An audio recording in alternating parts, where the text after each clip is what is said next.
Right. Thanks for the information, Swami.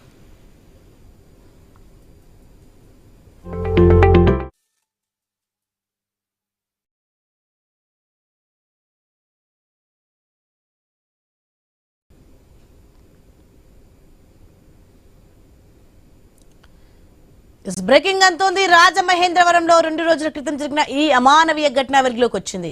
స్నేహితుడితో ఉన్న ఓ బాలికను బలవంతంగా తమ ఇంటికి లాకెళ్లి అత్యాచారానికి పాల్పడ్డాడు ఓ రౌడీ షీటర్.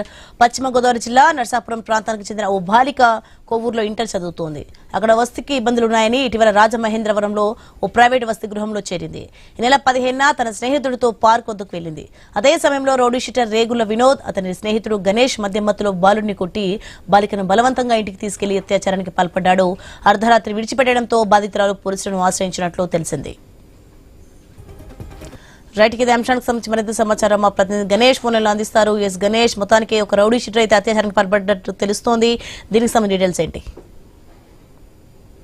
పీడీ యాక్ట్ లో అరెస్ట్ అయ్యి జైలు నుంచి బయటకు వచ్చినటువంటి వినోద్ అనే రౌడీ షీటర్ తన స్నేహితుడు గణేష్ తో కలిసి ఈ దారుణానికి ఓడిగొట్టడం జరిగింది. 15వ తేదీ రాత్రి 11 గంటల సమయంలో కొవ్వూరు ఇంటర్ చదువుతున్నటువంటి బాలిక అక్కడ ఉన్నటువంటి వసతి గృహంలో సదుపాయాలు సరిగా లేక రాజమండ్రిలో నివాసం ఉంటుంది. ఇదే క్రమంలో తన స్నేహితుడితో కలిసి రాత్రి 15వ తేదీ రాత్రి 11 గంటల సమయంలో సెంట్రల్ జైలు సమీపంలో ఉన్నటువంటి పార్క్ లో ఉండడం జరిగింది.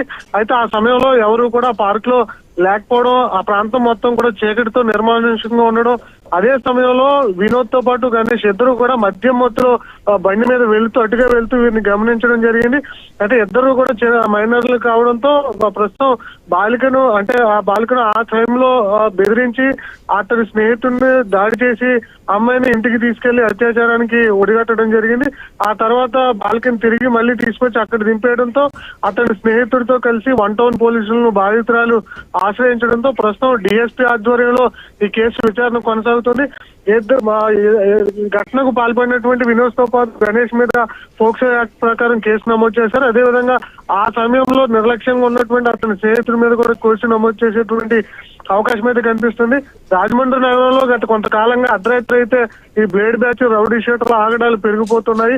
గతంలోనే పోలీసుల మీద దాడి చేసినటువంటి విధానం చూసాం. ఇక ఏకంగా రాత్రి మొన్న 15వ తేదీ రాత్రి అమ్మాయి మీద అఘాయిత్యానికి పాల్పడినటువంటి సందర్భం కనిపించింది. అనేక చోరీలు కూడా హైవేల మీద జరుగుతున్నాయి. రాత్రి సమయంలో రాజమండ్రిలో భద్రత అనేది కొరవడం జరిగింది. జిల్లా ఎస్పీ భద్రత మీద దృష్టి పెట్టాల్సినటువంటి పరిస్థితులు కనిపిస్తున్నాయి.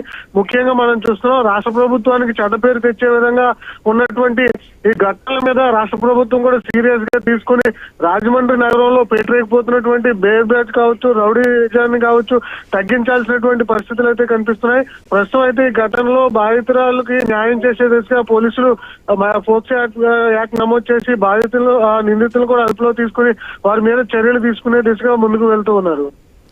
Right, thanks for information Ganesh.